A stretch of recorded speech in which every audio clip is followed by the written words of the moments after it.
우리 옆에 분들과 한 주간 평안하셨습니까? 인사 나눕시다. 오늘 제목은 발이 어찌 그리 아름다운가 라는 제목입니다. 여러분, 우리 신체들 중 어떤 부분이 가장 아름답다고 생각하십니까?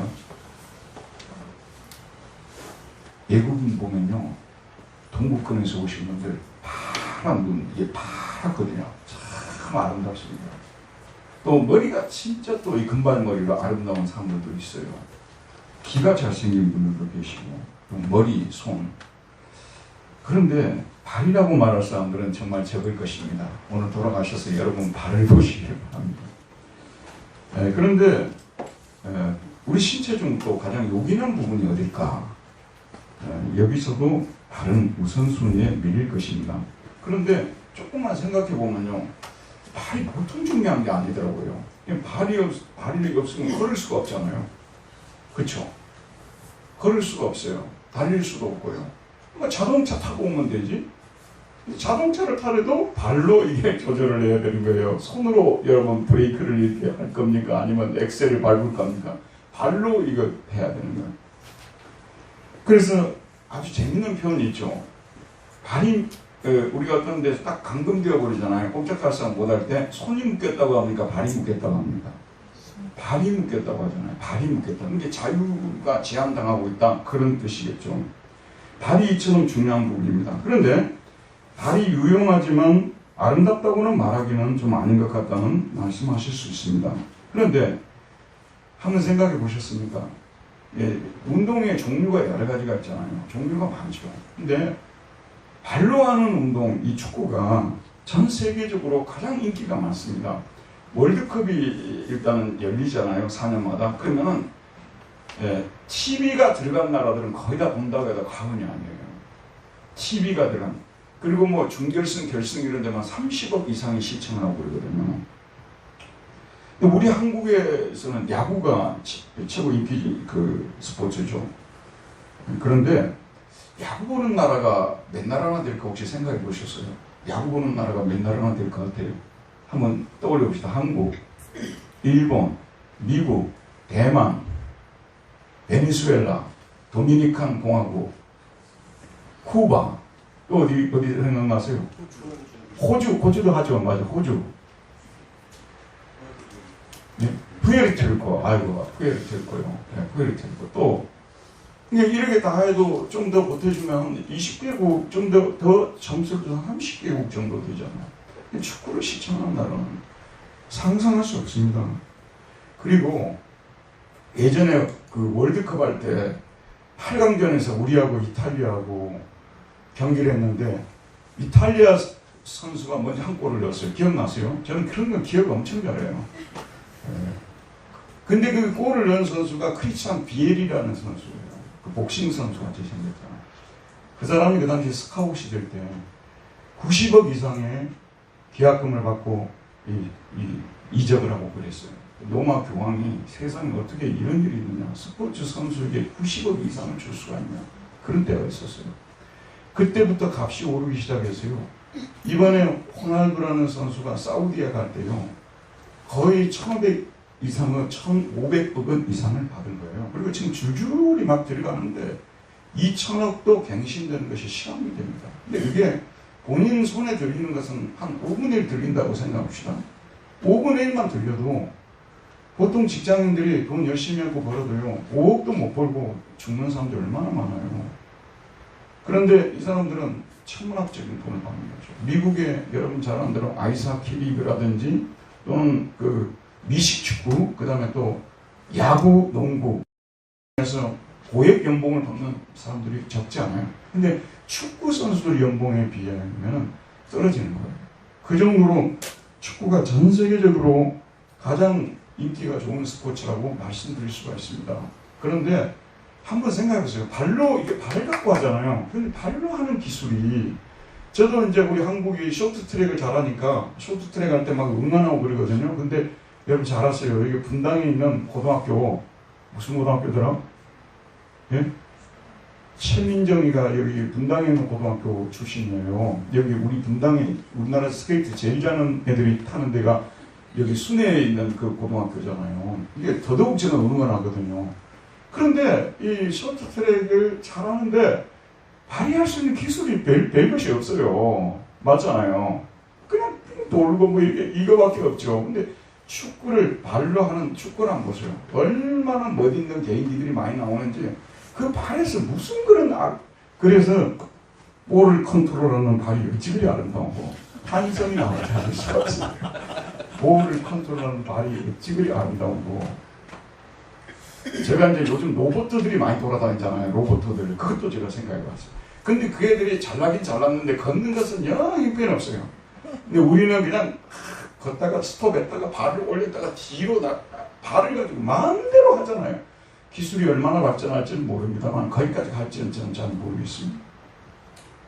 근데 제가 볼 때 이 말이 진짜 아름다울 때가 세 가지가 있더라고요. 첫 번째는 하나님께서 명령하신 문화명령을 수행할 때 우리 그 이세준 우리 다이 남편 이세준 선수가 성남 수원 FC 수원 풋볼 클럽 거기 선수였어요. 우리 교회 선수가 나오고 있어요. 지금 빨리 지금 축구대회를 개최해서 그 기술을 봐야 되는데 우리 장로님이 아직 빨리 안 나오고 있어요. 진짜 선수였다니까요. 인터넷 쳐보면 바로 나와요. 우리 교회에 이런 선수가 있어요. 제가 축구 얘기를 좀 하는 것은 세준이를 좀 더 하나님께로 끌기 위해서 축구 얘기를 좀 많이 하는 거예요. 저 재미없는 축구 얘기 왜 자꾸 목사님 하는지 모르겠다 그러지 마세요. 저에게는 한 영혼이 너무 중요하고요. 이런 또 접점이 있어야 교회에 설교 듣는 맛이 있으니까 축구 얘기를 좀 많이 합니다. 근데 이 발이 진짜 아름다울 때가 세 가지가 있더라고요. 첫 번째는 하나님의 문화명령을 행할 때 생육하고 번성하고 땅에 충만하고 땅을 정복하고 다스리라. 이걸 문화명령이라고 하잖아요. 아침에 밥 먹고 발을 걸어서 나갈 때 그 모습이 그 발이 얼마나 아름답겠어요. 그 다음에 두 번째 아름다울 때가 여러분의 발이 교회에 올 때 쇼핑 갈 때 말고 교회에 올 때 발이 이게 아주 아름다워요. 한번 봐요. 교회 올 때 발이 얼마나 아름다운가 빛나고 있을 거예요. 그 다음에 세 번째 아름다운 것은 뭐냐면 이 선교하기 위해서 선교지로 나가는 발. 정말 아름다운 발이죠. 오늘 본문의 저자 이사야는 메시아이신 예수 그리스도께서 오신 후에 그의 복음을 전하는 자들의 발이 아름답다고 탄성을 지릅니다. 이사야는 장차 오실 그 시대에 대해서도 예언을 했지만 장차 오실 예수 그리스도의 메시아 시대에 어떤 일들이 일어날지 그 메시아가 복음을 전하기 위해서 돌아다니는 그 발이 얼마나 아름다운가 또 예수 그리스도의 복음을 들고 나가서 전하는 발이 얼마나 아름다운가 그것을 미리 전하고 있는 거예요. 오늘 이 52장 7절 우리 다 같이 한번 큰 소리로 읽어보도록 합시다. 52장 7절입니다. 시작. 좋은 소식을 전하며 평화를 공포하며 복된 좋은 소식을 가져오며 구원을 공포하며 시온을 향하여 이르기를 내 하나님이 통치하신다 하는 자의 산을 넘는 발이 어찌 그리 아름다운가. 자, 여러분 이 구약 성경에 보게 되면요, 이제 원래 복음이라는 말을 여러분 아시죠? 복음이라는 말이 영어로 굿뉴스 아니에요. 근데 이게 헬라어는 유앙겔리온이라고 하거든요. 유앙겔리온, 유는 좋다는 뜻이고 안겔리온은 소식이라는 뜻이에요. 좋은 소식. 그런데 전쟁에서 이겼다는 승전보를 가져오는 사람에게 주는 하사하는 돈 이름이 유앙겔리온이었어요. 그래서 이 복음이라는 이 어원에는 전쟁에서 이긴 승리의 소식이라는 말이 들어있어요. 근데 이게 헬라적 배경이거든요. 근데 구약 성경에도 보면 유대적 배경에서도 역시 복음이라는 좋은 소식이라는 이 단어는 전쟁하고 관계돼서 승리했다는 소식하고 관계되어 있다는 것을 발견할 수가 있어요. 대표적인 성경 구절이 어디냐면 여러분 찾지 마시기 바랍니다. 사무엘하 18장 27절. 저는 설교를 좀 빨리 끝내고 싶은데 식당 공사하시는 분들이 빨리 못 끝내게 해요. 길어지게 되면 저 때문이 아니고 식당 공사하시는 분들 때문에 그런 거예요. 앞으로 그렇게 하세요. 지난번도 빨리 끝냈다고 목사님 왜 그렇게 설교를 빨리 끝내셨냐고 막 이러시더라고요. 오늘 제가 빨리 끝낼까요? 좀 길게 할까요? 솔직히 설교 길게 해가지고 그렇게 많이 의뢰 없어요. 아무리 설교 잘해도요. 그래서 저도 많이 줄이려고 노력을 합니다.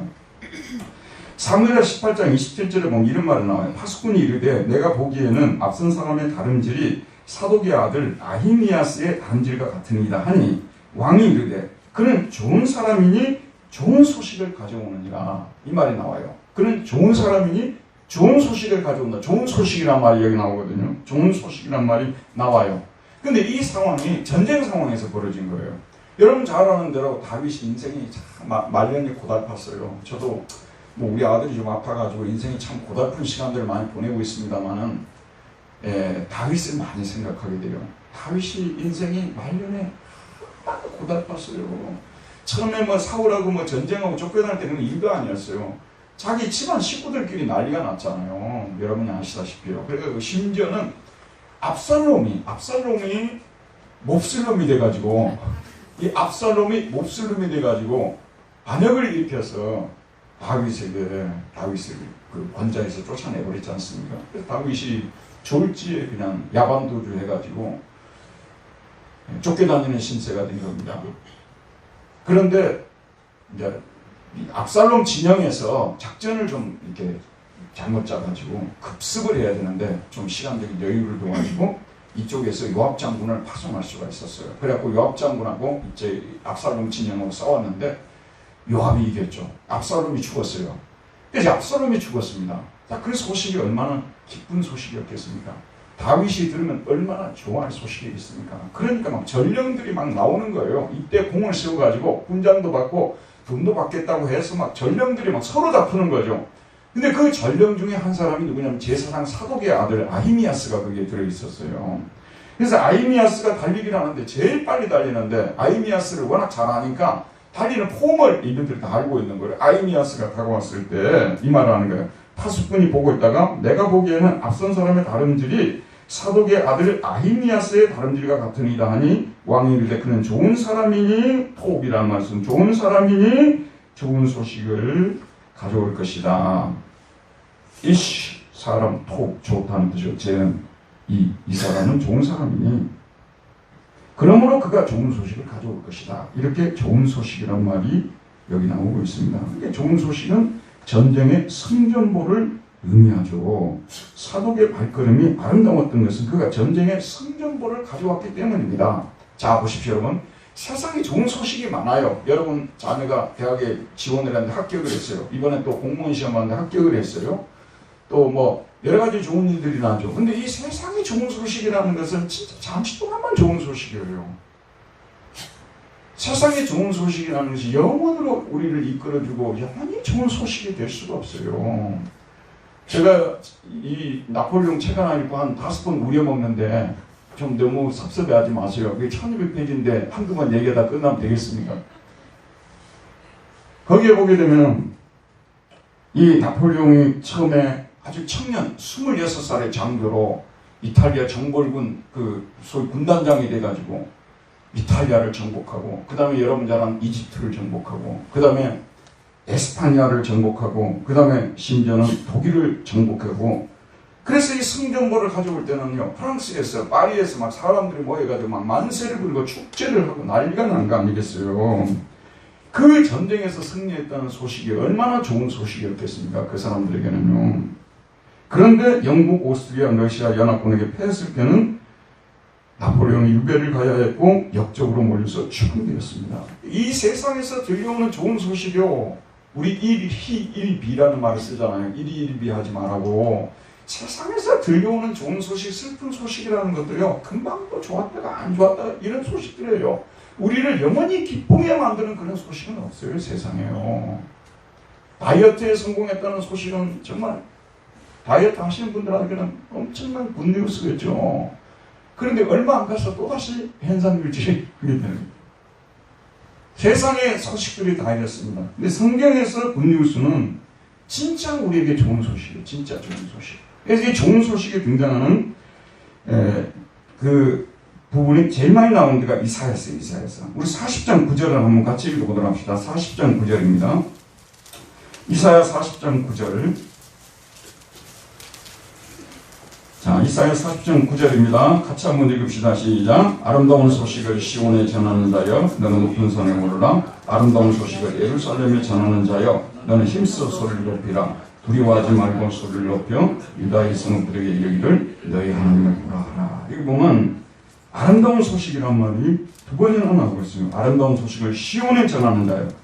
또 아름다운 소식을 예루살렘에 전하는 자여 힘써 소리를 높여서 전하라. 자, 그런데 이건 무슨 상황이냐 그러면 여러분이 너무나 잘 알고 있는 이스라엘의 역사하고 관계가 되어 있어요. 사실 이스라엘 민족은 세계에 수많은 민족이 있잖아요. 근데 하나님께서 한국 민족도 아니고 일본 민족도 아니고 중국 민족도 아니고 이스라엘 민족을 선택을 한 거예요. 근데 이스라엘이 애굽에서 400년 이상 동안 노예 생활하고 피라미드 공사 그런 거 하고 있었잖아요. 여러분 아시죠?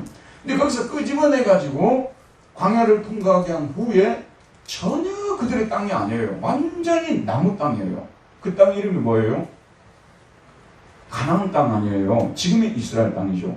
그 지금도 팔레스타인 분쟁이 왜 일어나냐면요. 이스라엘하고 팔레스타인하고 분쟁이 왜 일어나냐면 팔레스타인 사람들이 팔레스타인은 성경의 블레셋 아니에요. 이 사람들이 원래 자기 땅이었으니까 달라고 하는 거예요. 그리고 여러분 그 사람들 만나보면 나도 만나서 얘기 나눠보랬거든요. 굉장히 애들이 똑똑해요. 그 사람들 바본 줄 아세요?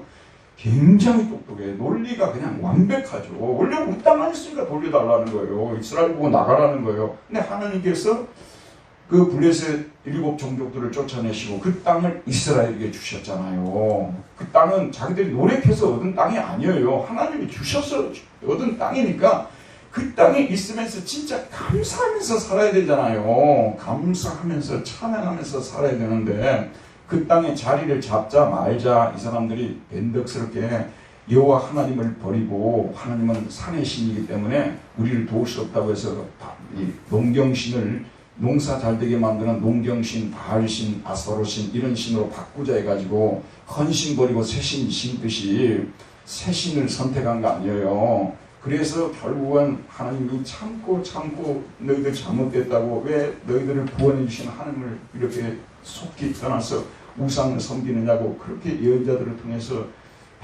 많이 이야기해 줘도 그 사람들 길을 막고 안 들었잖아요. 그래서 하나님이 결국은 안 되겠다. 얘들을 좀 더 강한 훈련을 시켜야 되겠구나. 징계를 해야 되겠구나 해서 오늘날의 이라크 있잖아요. 오늘날의 이라크의 그발강가 수용소로 이 사람들을 데려간 거예요. 거기서 70년 동안 포로 생활시킨 거죠. 근데 에레미야 선지자에게 이미 하나님이 약속을 하셨어요. 70년 내가 그들을 징계한 후에 풀어주어서 다시 고국으로 돌아오게 만든다는 약속을 주신 것입니다. 이제 이사야에게 하나님께서 이사야는 에레미야보다 먼저 예언을 했던 사람인데 그런 시대가 도래할 것을 이사야를 통해서 미리 예언해 준 거예요. 이제 하나님께서 풀어줄 때가 되었다는 것입니다. 다시 고국으로 돌아올 때가 되었다는 것이죠. 그래서 이제 아름다운 소식을 시온에 전하고 그 다음에 예루살렘에 전하라고 말하고 있는데 그 소식의 내용이 뭐냐면 히네 엘로 헥햄입니다. 그게 뭐냐면 보라 너희들의 하나님이다. See your God. 그게 이 지금 이제 굿뉴스의 내용이에요. 보라 여호와 하나님이시다. 여호와 하나님이 다시 돌아오셨다는 거예요.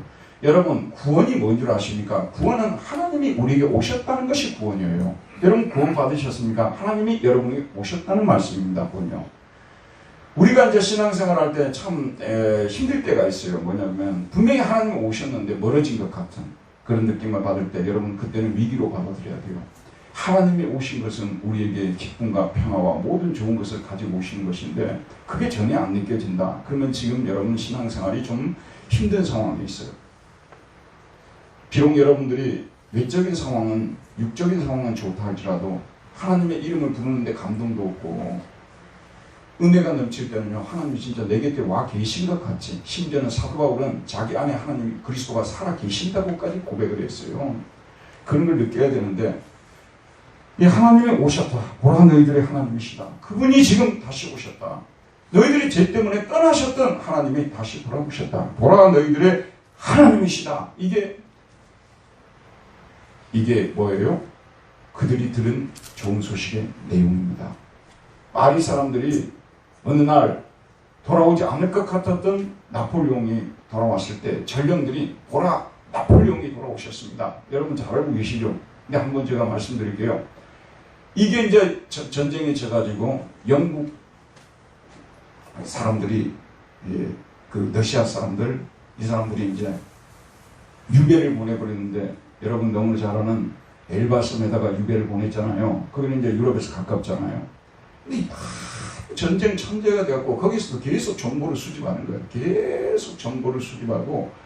그런데 그 이후에 들어왔던 불공 왕가가 별로 백성들한테 인기가 없는 거예요. 그리고 백성들 좋은 쪽으로 정책을 펼치지 않고 불만이 막 쌓인 거예요. 그리고 나폴레옹 밑에서 싸웠던 사람들도 다시 싸우자는 막 이런 얘기를 하고 하니까 이 사람들 욕심이 생긴 겁니다. 그래서 비밀리에 배 몇 척하고 그다음 병사들 데리고 상륙을 했어요. 남쪽으로 상륙해갖고 들어오는데 가는 곳곳마다 사람들이 싸우지도 않고 전부 항복해버리는 거예요. 당신 밑에서 싸우겠다고 프랑스를 구해달라고. 그래가지고 갑작스럽게 들어왔잖아요. 이렇게 들어오니까 파리 사람들이 난리가 나고 보라 나폴레옹이로다. 보라 나폴레옹이 돌아왔다. 구원이 그들에게 임했다는 얘기죠. 그런 상황을 말하는 거예요. 나폴레옹이 임했다는 거예요. 그래서 여러분 잘 안대로 100일 동안 막 회복하고 싸우고 하다가 결국은 다시 잡혀가지고 남대서양 세인트 헬레나 섬에 유배가 돼가지고 거기서 한 5년 살다가 거기서 죽었다는 것을 여러분 알고 있지 않습니까? 나폴레옹이 돌아왔다. 보라 나폴레옹. 이 말은 뭐냐면 구원이라는 거예요. 여러분 잘 들으세요. 구원이라는 건 하나님이 내게 오셨다는 것이 구원이에요. 하나님이 내게 오셨어요. 그 수많은 사람들 중에서 내게 하나님이 오셨어요. 그걸 구원이라고 말하는 것입니다. 이제 드디어 하나님께서 예루살렘의 시온에 돌아오셨다. 이 기쁜 소식을 여러분들은 믿어야 합니다. 자, 들어보십시오. 그런데 이 기쁜 소식을 전해줬는데 이 전해주는 사람이 없어요. 그 사람들한테 가서 얘기를 해줘야 되는데 얘기해주는 사람이 없어요. 왜 그러냐면 70년 동안이나 포로 생활했는데 자기들이 다시 회복이 된다는 게 이게 안 믿어지는 거예요. 그래서 안 믿어져서 예루살렘의 시온에 가서 이걸 전해줘야 될 전령이 없는 거예요. 기쁜 소식을 전해줄 사람이 없어요. 이게 문제예요. 자, 여러분 전 세계가 지금 우리를 향해서 소리치고 있어요. 기쁜 소식 좀 전해달라고. 근데 우리 자신이 기쁜 소식을 체험을 못하니까 우리 자신에게 하나님이 오시는 체험을 못하니까 갖다 줄 것도 없어요. 들려줄 것도 없어요. 그래서 전하는 사람이 없는 거예요. 더군다나 코로나 이후에는 선교사들이 완전히 너무 없어가지고 30대 선교사들은 구할 수도 없대요. 가려고 하질 않으니까요. 이미 이사야에서는 이 시대를 예언한 거예요. 이런 시대가 올 것을요. 그래서 도저히 갈 사람이 없으니까 하나님 편에서 친히 한 사람을 선택해서 좋은 소식을 전할 자로 세우시는데 그분이 바로 메시아 예수 그리스도십니다. 그분이 오셔서 전할 것을 이미 이사야 41장 27절에서 내가 비로소 시온에게 너희는 이제 그들을 보라 하였노라.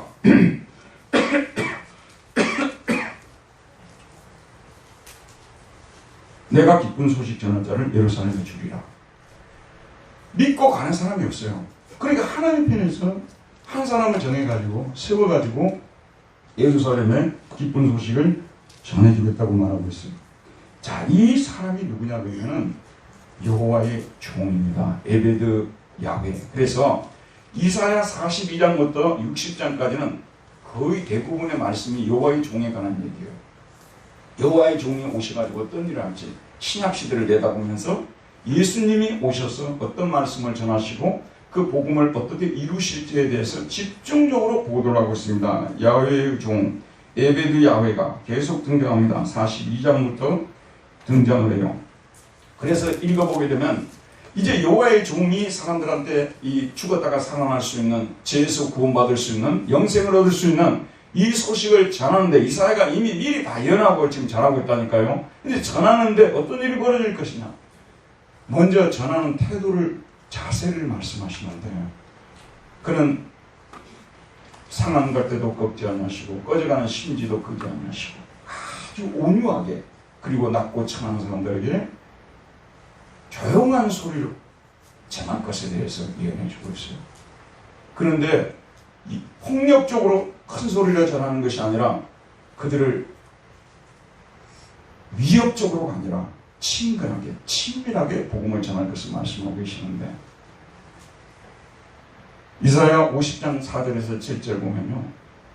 이렇게 기쁜 소식 좋은 소식을 전해주는데 사람들이 예수님의 얼굴에 침을 뱉고 뺨을 때리고 수욕을 주고 모욕을 주고 멸시를 주고 심지어는 잡아 죽이고 이럴 거라고 예언을 하고 있어요. 그런데 여러분 한번 생각해 보세요. 처음 선교지에 들어가가지고 숭배한 사람들 굉장히 많아요. 선교사님들. 왜냐하면 그들이 진짜 살릴 소식을 가지고 들어가잖아요. 진짜 살릴 소식은 예수 그리스도의 십자가 부활에 관한 소식이죠. 자, 여러분 주목해보세요. 근데 왜 그 사람들이 죽이겠어요? 왜 죽이겠어요, 여러분? 솔직하게 말씀드리면요. 여러분 나라에 내가 공장 한 100개 지어주겠습니다. 회사 한 1000개 세워주겠습니다. 그런 소식 전하면 대대적으로 플래카드 써놓고 환영하고 그러죠. 그것을 통해서 구원을 받지 못합니다. 예수를 믿어야만 구원을 받고 우리는 죄인이고 주 예수 십자가 부활을 믿어야만. 그러니까 이 사람들이 뭐냐면요. 육신적으로 나라에 도움이 되는 얘기를 해라. 도움이 안 되는 그런 얘기는 우리는 소용이 없다. 그래서 죽는 거예요. 그래서 많은 선교사님들이 들어가서 순교를 하게 된 것입니다. 복음이라는 것은 영혼을 향하고 있거든요. 그리고 영혼을 향하는 거예요. 공장 지어주고요. 떡 몇 개 갖다 주고요. 그 사람들 소득 높여주고요. 그럼 복음 전하는 수단은 될 수 있지만 목적은 될 수 없는 거예요. 그래서 이 복음이 사람들에게 잘 안 먹혀들게 되는 거죠. 이런 시대가 고려할 것을 이해하고 있습니다. 그래서 여호와의 종이 많은 핍박을 당할 것을 예언하고 있습니다. 근데 예수님이 진짜 이 예언대로 오셨잖아요. 오셔서 실제 하늘나라의 복음을 전했을 때요. 돌로 떡을 만들어 달라고 그랬어요. 사탄이 제일 먼저 나타났어요. 그래 복잡하게 할 건 뭐냐 그러면 이 돌로 떡을 만들어가지고 공장 만들어가지고 그냥 매일 주게 되면 다 예수 믿을 텐데 사탄이 제일 그 방법을 먼저 썼어요. 예수님은 참된 복음을 전하고 사람을 인격적으로 대하고 육신적인 것이 아니라 영적인 것을 주어서 영원히 그들을 구원하기를 원했지만 사람들이 원하는 것은 그것이 아니었거든요. 그래서 말씀을 전하고 표적을 행하고 그래도 계속 예수님을 핍박하고 심지어는 나중에 예수님을 십자가에 못 박아 죽게 만드셨지 않습니까? 그런데 놀라운 것이 예수님의 이 죽음을 통해서 바로 놀라운 구원이 이루어진 거예요. 가끔 여러분도요, 저는 어떤 그 연예인, 지금도 B라는 연예인이 하던 얘기네요. 지금도 기억이 나는데, B라는 그 유명한 연예인 있잖아요. 김태희하고 결혼한. 근데 그 B가 간증을 하고 다녀요. 그 간증이 뭐냐면 자기 어머니가 다 병에 걸려갖고 다 죽어가면서 마지막으로 자기에게 감동적인 일을 해요. 빚도 많이 지고 병에 걸려 죽어가면서도 자기가 그동안에 모아놨던 통장 하나를 손에다 쥐어주고 죽거든요. 그게 그렇게 감동. 이게 죽음으로써 사실은 B를 구원하고 죽은 거예요. 죽음으로써 B를 구원했다니까요. 예수님은 분명히 그들의 마음에 맞는 말을 하지 않았기 때문에 죽었어요. 예수님의 현실 구원에 대해서 이야기를 하고요. 현실 개혁에 대해서 이야기하고 그랬으면 안 죽었어요, 여러분. 그걸 잘 아셔야 돼요. 예수님이 세상 사람들이 다 하는 그런 얘기에서는 절대 안 죽었어요. 세상 사람들이 하지 않는 얘기를 했기 때문에 죽었어요. 그랬는데 그 죽음이 결국은 우리 인간에게 구원을 가져다 주는 효과를 가져오게 된 거예요. 예수님이 죽었기 때문에 아담이 물려준 죄에서 우리가 사함을 받게 됐어요. 죽음의 포로에서 풀려나게 되었고 영원한 생명을 얻게 된 거죠. 누가 죽었기 때문에요? 예수님 죽었기 때문에. 자, 여러분 저를 보세요. 그 제자들이 죽기 전에도 예수님 그 얘기할 때 예수님 그런 얘기 하지 말라고, 듣기도 싫다고 하지 말라고 막 길을 막았어요. 심지어는 죽었을 때도요. 예수님이 죽고 부활하시고 이것을 통해서 너희들이 제가 사함할 때요. 얘기할 때 제자들 다 길을 막고 있었어요. 그리고 다 도망가 버렸어요. 그런데 부활하신 예수님이 나타나셔서 그들에게 다시 가서 복음을 전했을 때 그들이 드디어 마음이 뜨거워졌다고 하잖아요. 드디어 그때 깨달았어요. 예수님의 죽으심이, 이 부활이 우리에게 영생을 가져다주고 제사함을 가져다주는 진정한 기쁜 소식이라는 것. 진짜 기쁜 소식은 바로 이 소식이라는 것을 그때서야 깨달았어요. 지금도 교회 다니는 사람들 많잖아요. 죄송합니다만은 아직 이 소식을 깨닫지 못하는 분들이 우리 교회도 있어요. 교회 처음 다니는 분들만 있는 게 아니라 오래 다니는 분들 중에도 있어요. 아무리 이야기해도 기독교 구원이 현실 구원이지 뭐 아무리 이야기해도 안 들어갑니다. 현실적인 거 구원한다고 해서 구원이 되는 겁니까, 여러분? 우리 솔직하게 얘기해보자. 그거 구원했다고 구원이 되는 겁니까? 돈 많이 벌었어요. 빚도 없어요. 좋은 집 샀어요. 애들 교육 잘 시켰어요. 그래서 우리 가정이 구원받은 겁니까? 예수 믿고 죄인임을 알고 주님 앞에 뜨거운 사죄의 눈물을 흘리고 주님 저를 인격적으로 대해주시고 인격이 마땅히 가져야 될 그런 말씀을 적여주셔서 저를 참된 길로 인도해 주심을 감사합니다. 이래야 구원받는 사람입니다. 자, 그래서 이 제자들이 드디어 이 복음을 깨닫게 된 겁니다. 그리고 이제 이 복음을 전하러 다니기 시작합니다. 그래서 그 중에 잘하신 대로 사도 바울이 부름을 받은 거 아니에요. 이 사람은 예전에 못된 사람이었잖아요. 복음이 뭔지도 몰랐어요. 복음을 전하는 예수님을 핍박했어요. 예수 믿는 사람을 핍박했어요. 그런데 그가 드디어 예수님을 영접하고 복음 전하는 자가 되었죠. 이방인들에게 복음을 전하는데 고린도라는 데에 가서 복음을 전했어요. 근데 이 고린도는 여러분들 오늘 돌아가서 그리스 지도를 한번 펼쳐보시길 바랍니다. 상업도시였죠. 부자들이 많이 사는 도시였어요. 물질이 많았어요. 그래서 이 사람들이 예수를 믿기는 믿었는데 받아들였는데 기독교를 문화기독교로 만들어버린 거예요. 고린도에는 신전이 얼마나 많았어요. 오페라 상연 많았죠. 연극장 많았죠. 사람들이 오늘 주일날은 교회 오고 월요일날은 오페라 연극장 가고 화요일날은 미술관 가고 문화 행사로서 예수를 믿는 것을 문화종교라고 해요. 그들은 문화종교인들이 되어버렸어요. 문화종교의 결정적인 문제가 뭔지 아세요? 현실 안주예요. 밖으로 나갈 생각을 안 해요. 선교할 생각을 안 해요. 그게 문화종교가 가지고 있는 한계입니다. 이 문화종교는 죄송합니다만 강남, 서초, 이 분당 이런 데 뿌리를 이미 오래전부터 내려서 저희 교회는 문화종교인이 거의 없다고 저는 생각하는데 상당한 교인들이 문화종교를 지금 신봉하고 있는 거예요. 이분들은 선교에 대한 열정이 하나도 없어요. 선교에 대한 말씀들을 별로 좋아하지도 않아요. 문화종교가 진짜 위험한 것이거든요. 이게 유럽에서 먼저 생겨났잖아요. 문화종교가. 지금도 유럽에는 문화종교인들이에요. 토요일 되면은 교회 와서 주일날 예배드리는 게 별로 중요하지 않아요. 토요일날 와서 이 콘서트 있잖아요. 여기에는 사람들이 다 뭐 주일날 예배는 참여 안 해요. 문화종교 조심해야 돼요. 문화종교인은 천국 못 갑니다. 여러분도 문화종교인이 되어 있다는 사실도 시인할 줄 알아야 돼요. 고린도 교인들이 그랬어요. 전도를 하러 가려고 하지 않는 거예요. 그래서 바울이 뭐라고 하냐면 하나님께서 그리스도 안에 계시사 세상을 자기와 화목하게 하시며 그들의 죄를 그들에게 돌리게 아니하시고 화목하게 하는 말씀을 우리에게 부탁하셨느니라. 그러므로 우리가 그리스도를 대신하여 사신이 되어 하나님이 우리를 통하여 너희를 권면하신 것 같이 그리스도를 대신하여 간청하노니 너희는 하나님과 화목하라. 그리스도를 대신해서 우리가 사신이 되었어요. 대사가 되어서 너희들이 이 소식을 전해줬으니 너희도 문화종교에 안주하지 말고 바깥에 나가서 제발 복음 좀 전해라. 그 다음에 로마에 있는 교인들 한번 봅시다. 로마는 로마 제국의 수도 아니었습니까? 원래는 이게 로마 교회는요, 오순절에 참여했던 몇 사람들이 모여가지고 세운 교회거든요. 족보도 없었어요. 그런데 나중에 베드로가 거기 가서 사역을 하고 바울이 사역을 하면서 로마 교회가 갑자기 되고 또 제국의 교회가 되다 보니까 돈도 많고 하다 보니까 갑자기 커져버렸어요. 지금 여러분 우리가 들고 있는 신약성경 27권 있잖아요. 로마 교회에서 사용하던 거예요. 그걸 그대로 이어받은 겁니다. 그게 발전한 것이 로마 천주교예요. 알죠, 여러분? 근데 로마에 있는 교인들도 제국의 수도의 교인들이에요. 이 사람들도 역시 문화기독교에 물들어버린 사람들이죠. 그렇기 때문에 이 사람들도 가려고 하잖아요. 복음을 전하려고 하잖아요. 그래서 바울이 로마서 10장 14절에서 15절에 이렇게 씁니다. 그런즉 그들이 믿지 아니하는 일을 어찌 부르리요? 듣지도 못한 일을 어찌 믿으리요? 전파하는 자가 없이 어찌 들으리요? 보내심을 받지 아니하였으면 어찌 전파하리요? 기록된 바 좋은 소식을 전하는 자들의 발이여 함과 같으니라. 바로 이사야 52장 7절 오늘 본문을 꺼내고 있는 거예요.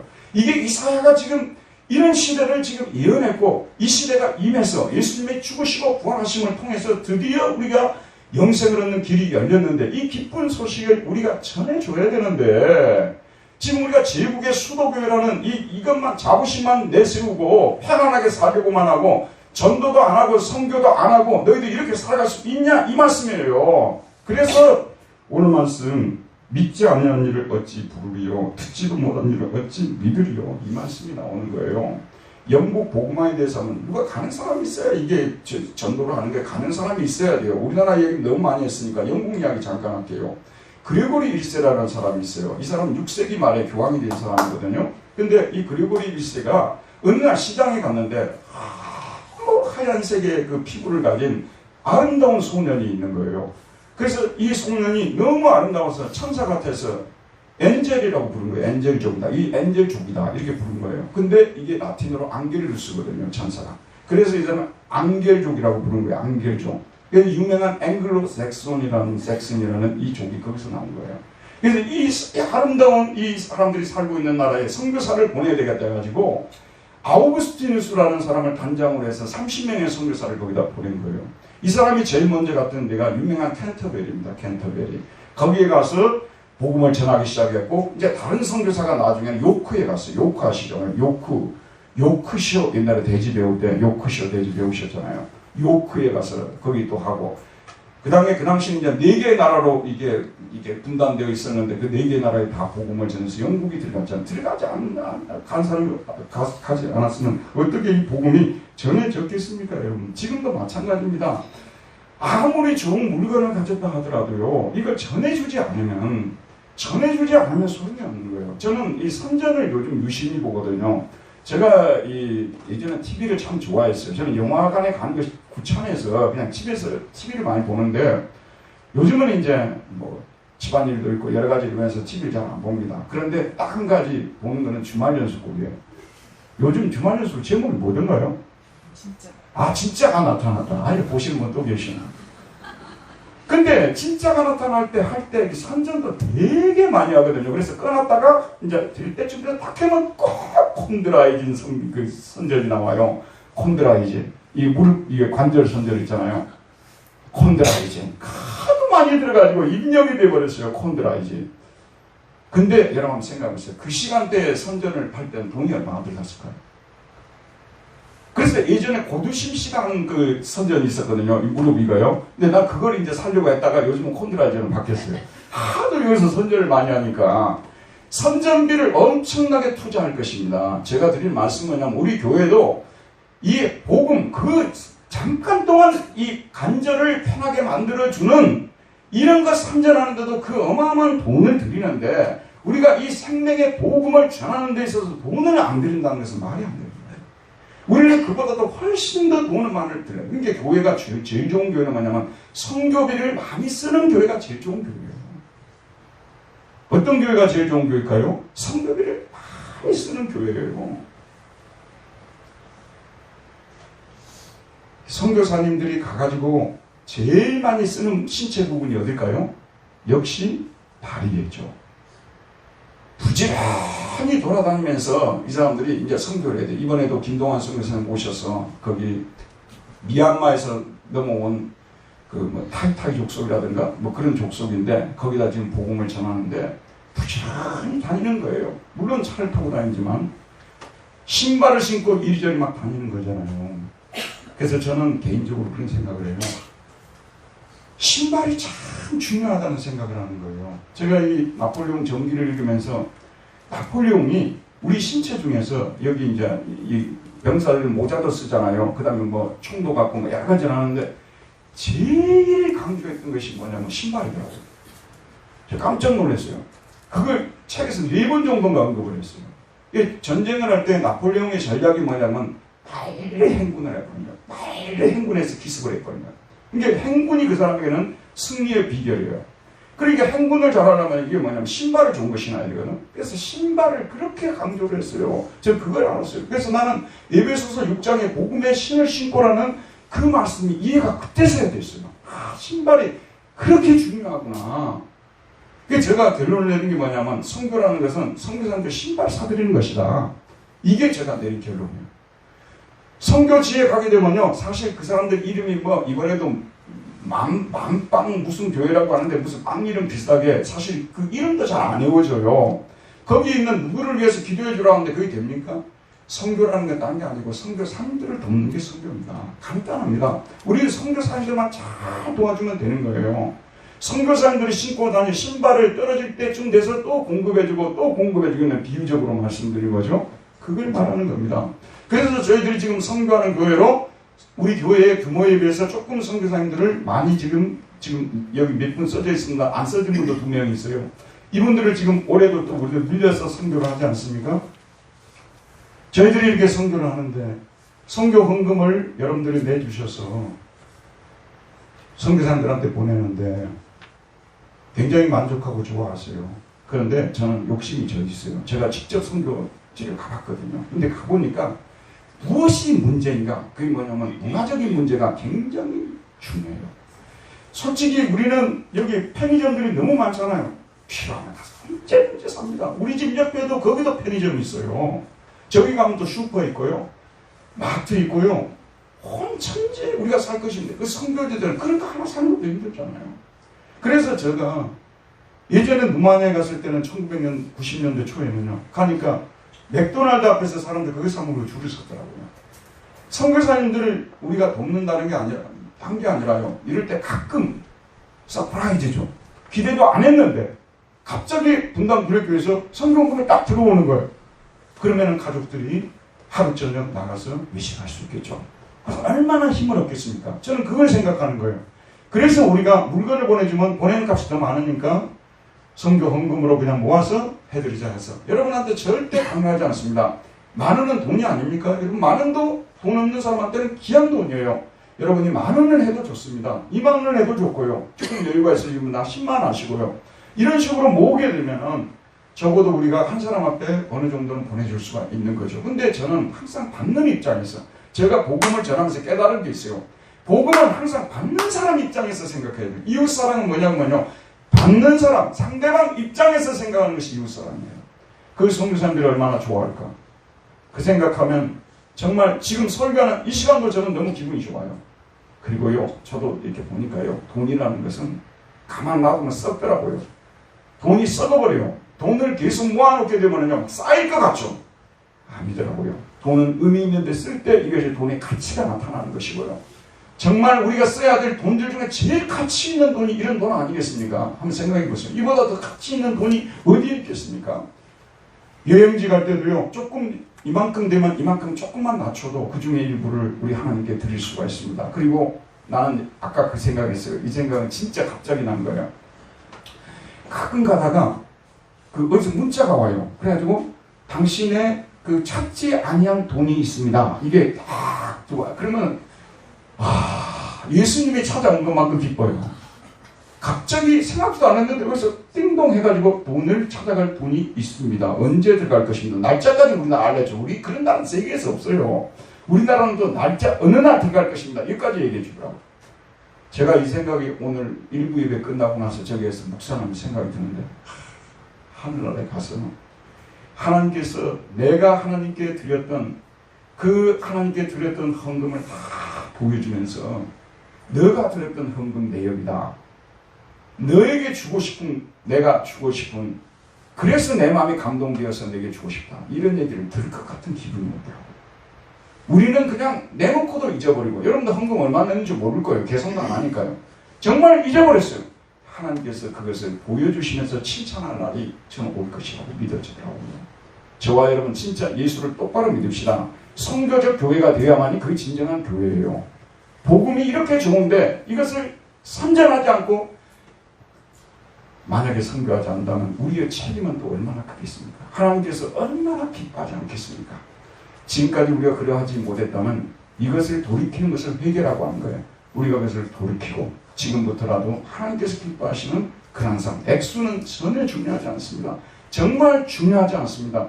우리가 주님을 위해서 의미 있는 이런 일들에 조금이라도 이렇게 했을 때 하나님께서 너무나 기뻐하시고 또 저도 개인적으로 그러고 여러분도 개인적으로 하나님께서 많이 이렇게 축복하시는 그런 손길들을 경험할 날이 올 것입니다. 기도하겠습니다. 은혜로우신 하나님, 오늘도 저희에게 귀한 생명의 말씀을 주셔서 복음 전한 자들의 발이 어찌 그리 아름다운고 말씀해 주셨는데 우리도 그런 아름다운 발이 되도록 노력할 수 있도록 은혜 베풀어 주옵소서. 예수님 이름으로 기도하였습니다. 아멘. 다 같이 찬송가 부르시겠습니다. 찬송가 499장입니다. 499장.